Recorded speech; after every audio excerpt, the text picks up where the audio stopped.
Hello dear students, how are you all? I hope you all are fine and enjoying your online classes. My name is Manish Kumar Visukarma and my today's topic is habitat and adaptation. In my previous video I have already discussed about this chapter and my today's topic is decomposer. Another set of organisms do a cleanup job in nature. These are microorganisms such as bacteria and fungi, which live on dead and decaying plant and animal matter. Without microorganisms, dead animals and plant, dry leaves, animals excreta, and all other waste material wound pile up. Microorganisms are called decomposers because they break down the complex substances present in the dead plant and animals. Plant waste and animals excretes the simpler substance. They some this they use some of these substance for their own needs. The rest mixes with the soil and improves its fertilities. Decomposer can, however, break down only those substances which are plant to animals' origin, such as a paper, cloth, and leather. Such substances are called biodegradable substances which cannot be broken down by natural decomposer, such as plastic are called non-biodegradable. Our next topic is biotic component and adaptation.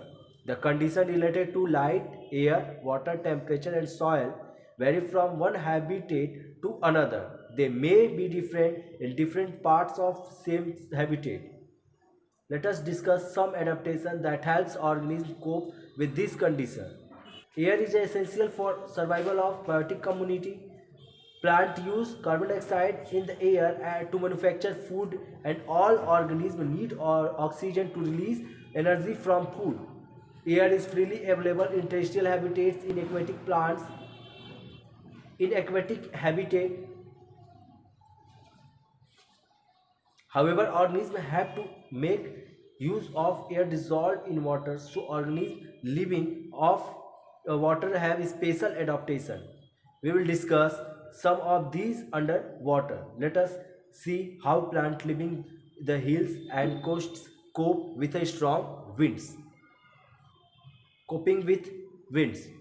In hilly areas where strong winds blow in one direction because they are blocked by the hills and other direction, trees often having odd shape. They have fewer branches and leaves on the windward side, the side facing the wind. Strong winds blow in a coastal area too. That is why palm leaves are cut into a narrow segment.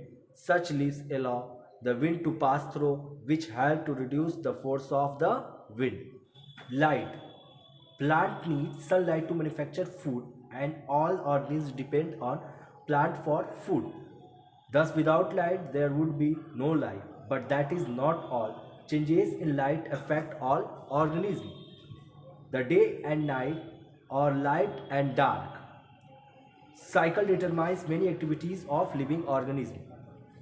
We respond to it ourselves by being active during the day and sleeping at night.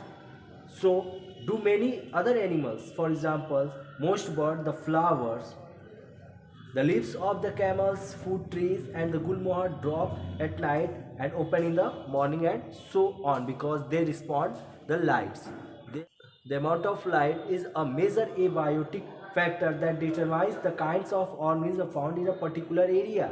In dense forest, sunlight reaches the forest floor through the gaps between the leaves of a big trees. These trees get the maximum sunlight. The shrubs growing underneath can make do with the light that penetrates through the leaves of the trees. Mosses grow well on the damp soil in the shade of the trees and shrubs.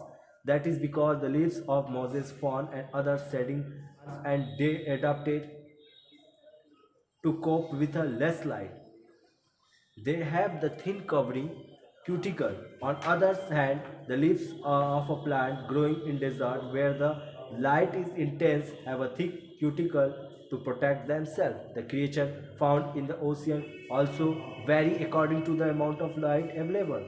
Most plants are found in upper sunlight zone. Plant-eating fish and jellyfish live in this area. Sharks and many of the fish we eat live in the next zone. In twilight, worm, octopus, deep sea, crabs, and lobsters lives in dark bottom layer. Many of these creatures are blind, and some gives out light of their own. Then, that is all for today. Bye. Take care. Have a nice day. See you in the next class.